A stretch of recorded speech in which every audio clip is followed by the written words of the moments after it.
dans une pièce, si tu as 6 prises de courant, ça évite d'amener les 6 prises de courant au tableau. Oui. Tu amènes les 6 prises de courant dans ta boîte de dérivation. Là, tu fais ton raccord et tu as un seul câble qui va à ton tableau. Salut à toi futur entier, c'est un plaisir de te retrouver dans cette nouvelle vidéo, encore une fois avec Mika, Bonjour. sur la partie électricité sur mon chantier de construction.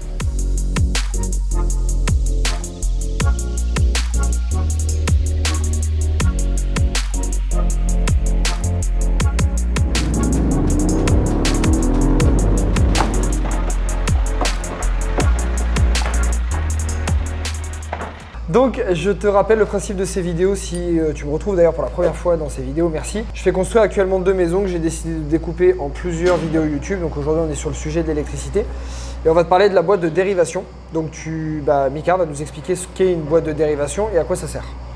On va essayer de faire simple. Tu vas faire simple, je sais très bien. Aujourd'hui, une boîte de dérivation, ça fait partie intégrante d'une installation électrique. On réfléchit, on positionne des boîtes de dérivation afin de concentrer le nombre de gaines qui arrivent à notre tableau. On va limiter, grâce à cette boîte de dérivation, on va limiter le nombre de gaines et de fils qui vont arriver au tableau. Donc ça va être plus facile pour faire mon câblage dans mon tableau et surtout je vais gagner en filerie, en gain de câbles qui vont arriver à notre tableau. D'accord. Donc schématiquement, comment ça se représente pour quelqu'un qui ne connaît pas? On a expliqué sur les précédentes vidéos YouTube, tu iras les regarder, ce qu'est une gaine, etc., ce qu'est un tableau. Donc concrètement, on a des gaines qui arrivent à cette boîte de dérivation. Okay. Et de cette boîte de dérivation, un point relais, un boîte de tirage, je vais à mon tableau. En fait, ça sert à réduire les fils qui vont arriver jusqu'au tableau, c'est ça? Complètement.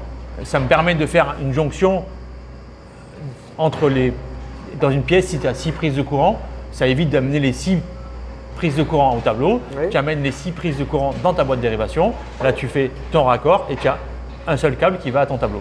Excellent. Donc, si on schématise, en fait, pour quelqu'un qui est visuel, on va dire, tu as tes prises de courant, tes points lumineux.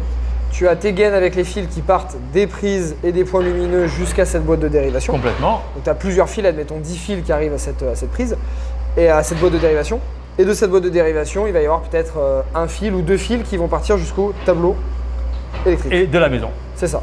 Et du coup, tu réduis les fils qui arrivent au tableau et ça te permet de brancher plusieurs prises ou plusieurs points lumineux sur un disjoncteur. Complètement. C'est ça, ok. Donc ça va me permettre de gagner déjà en filerie, en câblage, en installation, en temps de pause et en confort. Parce que dans une boîte de dérivation, je vais pouvoir faire mes dérivations, répartir mes circuits. De mon tableau général, je tire le nombre de circuits que j'ai besoin.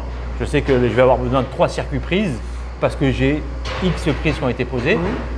Je ramène ça dans ma boîte de dérivation et de ma boîte de dérivation, j'essaye de répartir intelligemment sur ce circuit prise, ces 2 fils qui vont arriver. Je vais mettre mon salon, ma salle à manger. Je vais éviter de mettre une prise dans le salon, une prise dans la cuisine, une prise dans la salle de bain. Donc je vais essayer de penser intelligemment et de grouper sur ces circuits prises dans ma boîte de dérivation. C'est un gros répartiteur, une grosse boîte et je répartis.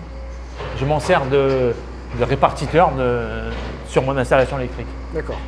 Super, excellent. Quel conseil tu peux donner à quelqu'un qui installe lui-même son électricité, qui veut utiliser une boîte de dérivation? Est-ce qu'il y a une erreur par exemple que tu vois fréquemment? Déjà, la boîte de dérivation, on va l'utiliser à partir du 2 pièces.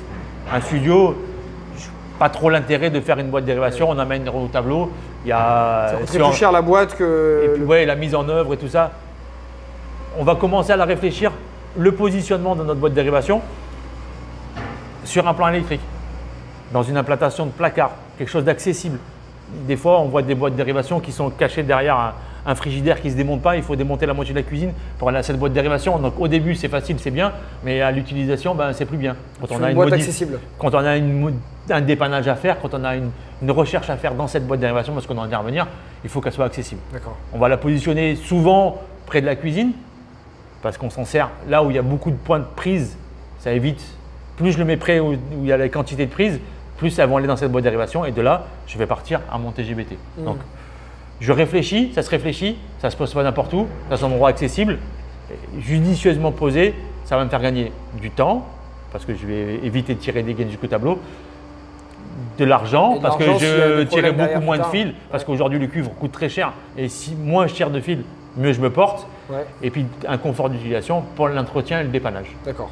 Excellent, super Mika, c'était clair, net et concis. Ce fut bref. Voilà. C'est parfait. Futur Rentier, je t'invite à aller dans la description, tu retrouveras des heures de conseils gratuites de ma part, des heures de séminaire également.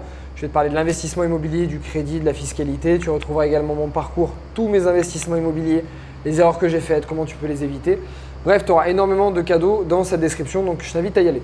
On te souhaite avec Mika une très belle journée. Très bonne journée. Voilà, et on te tourne la vidéo suivante. Ciao, ciao.